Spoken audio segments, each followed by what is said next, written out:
اللہ الرحمن الرحیم۔ السلام علیکم ورحمۃ اللہ وبرکاتہ۔ میرے دوستو، نیک عورت بڑی اہم ترین دولت ہے۔ میں آج آپ کو اس بارے میں حدیث سنانے لگا ہوں۔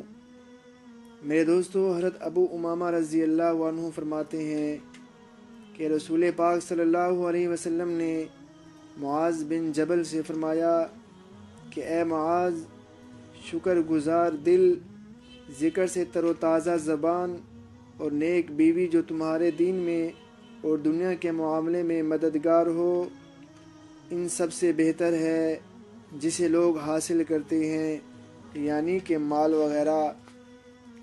میرے دوستو، یعنی نیک عورت جس سے دین اور دنیا دونوں کی اعانت ہو، بہت بڑی دولت ہے۔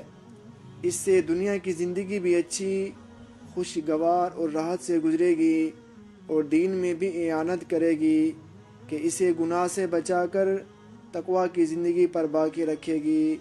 صالح اور دیندار ہونے کی وجہ سے خود بھی گناہ سے بچے گی اور شوہر کو بھی گناہ سے بچائے گی، نیکی کی جانب رغبت دلائے گی، جس سے آخرت کا فائدہ ہوگا اور جس سے دین و دنیا کا فائدہ ہوگا۔ اس سے بڑی کیا دولت ہوگی۔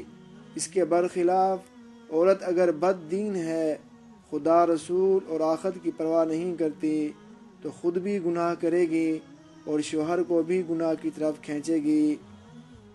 مثلاً بے پردہ شوہر کے ساتھ بن سنور کر بازار میں گھومے گی، میلے اور فلم میں جائے گی، گھر میں ٹی وی نہ ہو تو ٹی وی منگوائے گی، اولاد کو بد دین اور بے نمازی بنائے گی، اسی طرح گھر میں جہنم کا ماحول بنائے گی، خود بھی جہنم میں جائے گی اور شوہر کو بھی، اولاد کو بھی جہنم میں لے جانے کا باعث بنے گی۔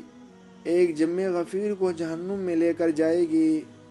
خاک ہو ایسی بد دین اور بے نمازی عورت پر، گو خوبصورت اور مالدار سہی۔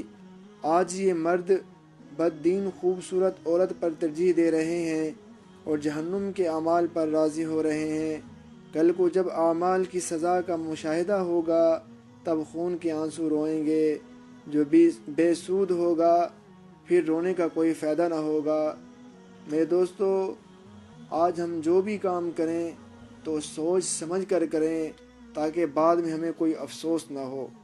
دعا ہے کہ اللہ رب العزت ہم سب کو اس حدیث پر عمل کرنے کی توفیق عطا فرمائے۔